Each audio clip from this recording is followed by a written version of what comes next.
Good afternoon, Cordelia crew. My name is Delta. It is your 374th day aboard the Cordelia. Congratulations!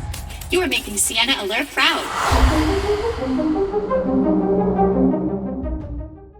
Hi there, my name is Ryan Thede. I'm one of the original pitch owners of the game Dreadnought and the environment artist that helped create all the environments. Hi, my name is Ben Rowan, and I was the technical manager. My name is Eleanor. I'm the team's art manager, and I mainly worked on the characters.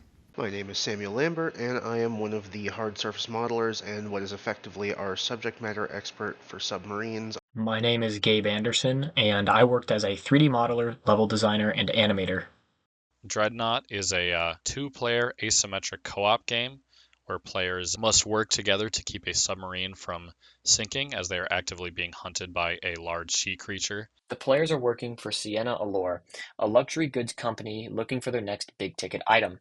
They sent you down in a rickety submarine, not really too concerned with your well-being. When I originally pitched Dreadnought, I wanted a cooperative experience that changes depending on who you're playing with. I really wanted to activate people's brains, so I naturally chose it to be a puzzle game. I wanted to lean into those funny moments that can result because of miscommunications and what can be done when you really work together. I wanted tense situations within the game where you win in the last few seconds.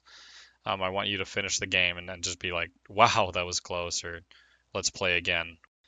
When looking at some of the art concepts of what we were thinking about with Dreadnought, I wanted something that was modular and could add to the immersion and tension of the situation just from a small amount of assets. You can build out whole interesting, shape languages and concepts and interesting compositions throughout the entire environment that I think can really make the player feel immersed. The team worked really hard to blend functionality with the environment and create a succinct experience, having a lot of feedback, having a lot of things that just made sense with the game and the lore and where you were was really important to us, and making sure that nothing was there to really break that tension or break that immersion for the player. Some references for art was games like Subnautica and Iron Lung. We set out for making our environment feel realistic, feel lived in, and so we took some historical inspirations.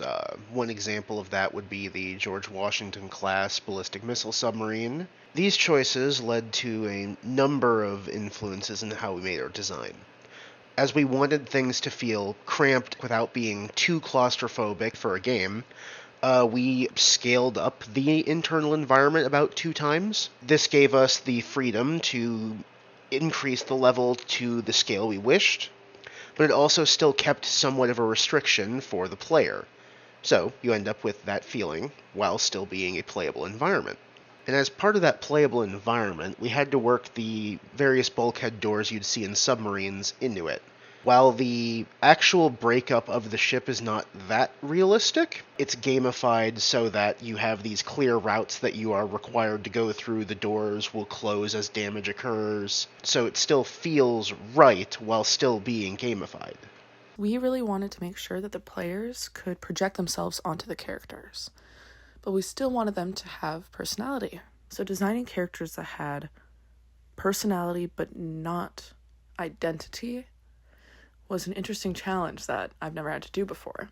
When our creature artist, Ben, was making Charlie, there was constant iterations, asking for feedback, sculpting it to be exactly what we wanted. The other characters, which I guess would be our AI, which we dubbed Delta and Echo, they are a little bit different because they were very last minute. We had talked about having these AI the entire time, but to actually implement them and, tell our lovely sound team what we wanted, it was a team effort. When looking at the puzzles, we started with some pretty basic concepts using a 2-sided whiteboard, and we just brought in people, our professors, our friends, anyone we could find, and they just played our little test puzzles on both sides. They had a marker, and they would talk through it, and we'd take notes, and we're like, this puzzle works, or this one takes much too long, and it was an easy way to get early play testing done.